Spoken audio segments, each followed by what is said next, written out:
The Christmasaurus by Tom Fletcher.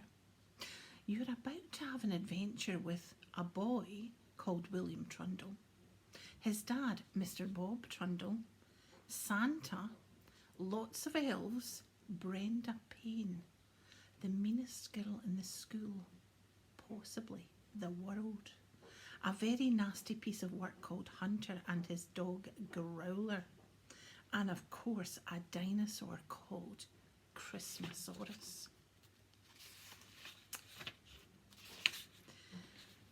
This is the prologue, so this is the bit at the beginning, the end of the dinosaurs. This story starts like all good stories do a long time ago. Not just a long time ago, but a very, very, very long time ago.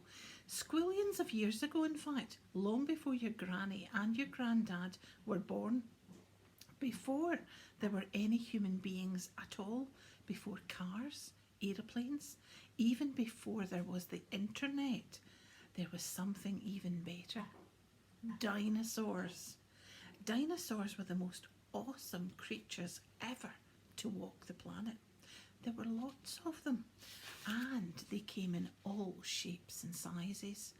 There were small ones that were not much bigger than dogs or cats, some with spiky prickle horns on their backs. There were stupendously ginormous ones called Seismosaurus that were longer than 5 double-decker buses, with necks thicker than tree trunks and skin like the hard rubber tyres of a tractor. I know that sounds hard to believe, but it's definitely true because this is a book and books don't lie. I'd like to tell you about two very special dinosaurs. We'll call them Mummosaurus and Dadlodocus. Those weren't the real names, of course, that would just be silly.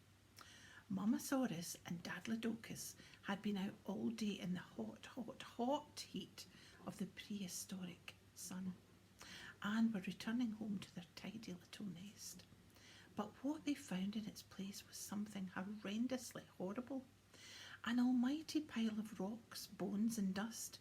Their home had been raided by evil scavenger dinosaurs, and these sneaky, scroungy little scavengers had smashed up their home, good and proper. But for Mummosaurus and Dadlodocus, the mess was the last thing on their minds because they had left their most precious things alone inside the nest. 12 dinosaur eggs, which were now nowhere to be seen. As you can imagine, Mummosaurus and Dadlodocus were devastated.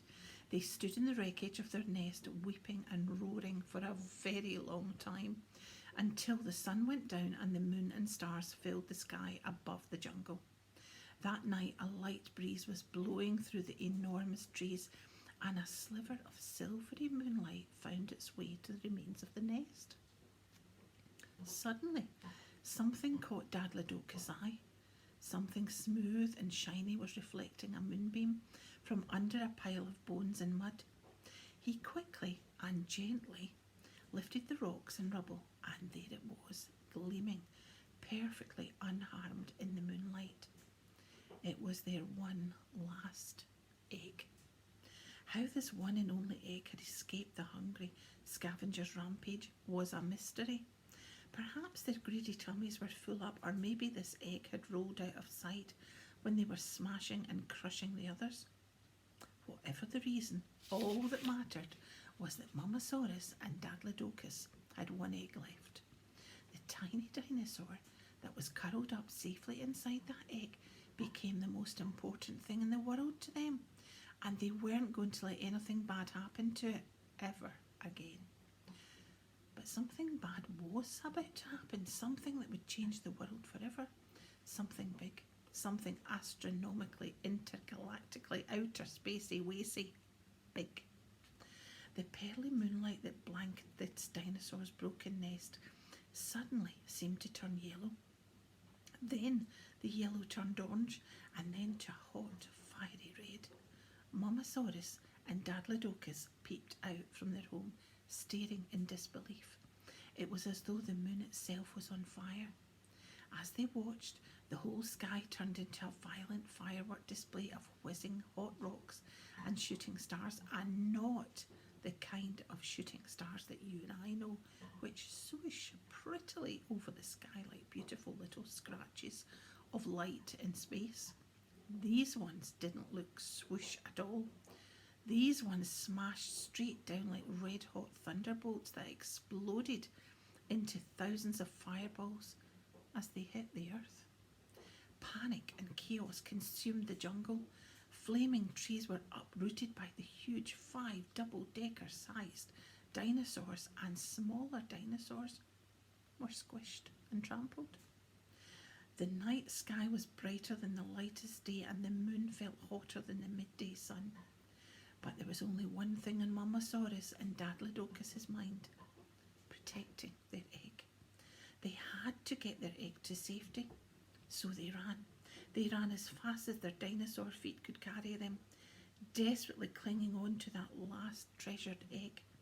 They joined the stampede of thousands of terrified dinosaurs, fleeing the danger, but no matter how fast and how far they ran, they couldn't seem to escape after all. How can you run from the sky? Mamasaurus and Dadlodocus were swept away into the crowd, pulled this way and pushed that way in a great sea of dinosaurs. And as hard as they tried, they couldn't hold on to their egg any longer. It slipped from their grip and fell to the ground. Now, I bet you're thinking that the egg was crushed instantly, right? Well, smarty clogs, clever pants, it wasn't, actually. A pile of leaves broke the egg's fall, and it rolled into the stampede unharmed. It was kicker-bashed and knocker-boshed every which way, but it still didn't crack. Mamasaurus and Dadlodocus chased after it as it bounced in between giant Diplodocus legs and rolled under stomping Stegosaurus feet, narrowly avoiding being squished time after time. It rolled and rolled as if it had a mind of its own, falling from rocky ledges to treetops and swooshing down slushy mudslides as Mamasaurus and Dadlodocus chased desperately after it. If Mamasaurus and Dadlodocus had been looking up at the sky instead of trying to find their egg, they would have seen such a terrifyingly, heart-stoppingly, frighteningly scary sight. The whole sky was on fire above them. What they had thought was the flaming moon was in fact a whopping, gigantific planet smasher of a meteorite. It had travelled from the deepest depths of space and was about to smash whack into planet Earth and wipe out all the dinosaurs forever. But just before the meteor did its planet smashing, the lucky egg rolled all the way to the edge of a tall, jagged cliff, high above the ferocious ocean. All Mamasaurus and Dadlodocus could do was to watch helplessly as their last precious egg, with their tiny baby dinosaur inside, calmly toppled over the edge of the cliff and out of sight, gone forever. The egg fell straight down, missing the rocky face of the cliff by millimetres. This was a very lucky egg indeed. It plopped peacefully into the ocean below like a pebble in a lake and instantly sank deep into its darkness, leaving the fiery chaos of the world above the waves. Eventually it came to rest on a soft, sheltered spot on the ocean floor, as the meteor shower it left behind rained down unforgivingly, destroying every living dinosaur on the planet. Except one, the one inside the egg. While the egg lay peacefully at the bottom of the ocean, the world continued to burn, and then it froze solid in an ice age that would last for thousands of years. There the egg remained, deep in the ice, frozen in time, just waiting to be discovered.